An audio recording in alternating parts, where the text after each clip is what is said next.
എനിക്ക് first of all അറിയില്ല ഈ ബീഹാറിൽ യു.പിയിൽ ഇതിന് മാത്രം എന്താ പ്രശ്നമാണ്. മണ്ടത്തരം വിളിച്ചറിയുന്ന അയാൾ. ജനം ടിവിയും ശാഖ വാട്സാപ്പ് ഗ്രൂപ്പിൽ വരുന്ന മെസ്സേജുകളും മാത്രം വായിച്ച് വളർന്ന ഒരു വ്യക്തി ഇതല്ല ഇതിനപ്പുറവും പറയും. 4-ാം തീയതിക്ക് ശേഷം MLA ആവാൻ വേണ്ടി തയ്യാറെടുത്തുകൊണ്ടിരിക്കുന്ന ഒരു വ്യക്തി എന്ന നിലയിൽ താങ്കൾ ആദ്യം മനസ്സിലാക്കേണ്ടത് ഈ രാജ്യത്ത് എന്തെല്ലാം നടക്കുന്നു എന്നുള്ളതിനെ കുറിച്ചാണ്.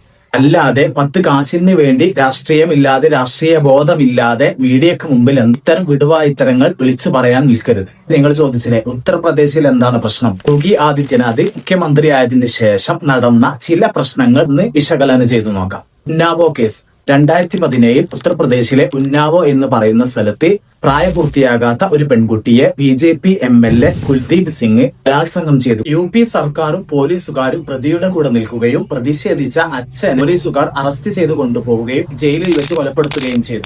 കുടുംബത്തിലെ 2 ആളുകളെ വാഹനാപകടത്തിൽ കൊലപ്പെടുത്തുകയും ചെയ്തു. 2017 ഉത്തർപ്രദേശിലെ BRT മെഡിക്കൽ കോളേജിൽ ആരോഗ്യ വകുപ്പിന്റെ അനാസ്ഥ കാരണം കുട്ടികൾ ഓക്സിജൻ കിട്ടാതെ മരണപ്പെട്ടു.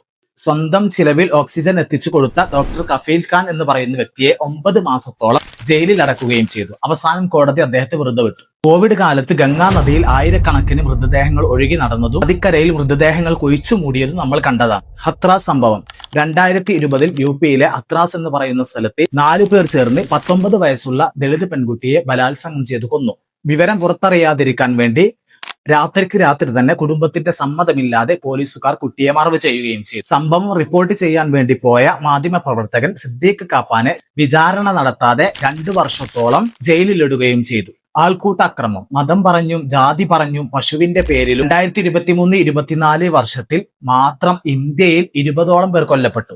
അതിൽ ഭൂരിഭാഗവും ഉത്തർപ്രദേശിലാണ്. CAA സ്വന്തം രാജ്യത്ത് ജീവിക്കാനുള്ള അവകാശത്തിന് വേണ്ടി പൗരത്വ ബില്ലിനെതിരെ പ്രതിഷേധിച്ച 20ഓളം മനുഷ്യരെ ഉത്തർപ്രദേശിൽ മാത്രം പോലീസുകാർ വെടിവെച്ചു കൊന്നു. 2025 ഉത്തർപ്രദേശിൽ നടന്ന കുടിയൊഴിപ്പിക്കലിന്റെ ഭാഗമായി കാൺപൂർ എന്ന് പറയുന്ന സ്ഥലത്ത് വീട് കത്തുകയും ആ വീട്ടിൽ 2 മനുഷ്യർ വെന്ത് മരിക്കുകയും ചെയ്തത് ഈ പറയുന്ന ഉത്തർപ്രദേശിലാണ്. ഇത് മാത്രമല്ല ദളിതർ, മുസ്ലിമീങ്ങൾ, ക്രൈസ്തവർ, താഴ്ന്ന ജാതിക്കാർ ഇവർക്കൊക്കെ നേരെയുള്ള അക്രമങ്ങൾ നിങ്ങൾ പറയുന്ന ഉത്തർപ്രദേശിൽ നടക്കുന്നുണ്ട്. കഴിയുമെങ്കിൽ നമ്മുടെ രാജ്യത്ത് നടക്കുന്ന പ്രശ്നങ്ങളെ കുറിച്ച് പഠിക്കുക.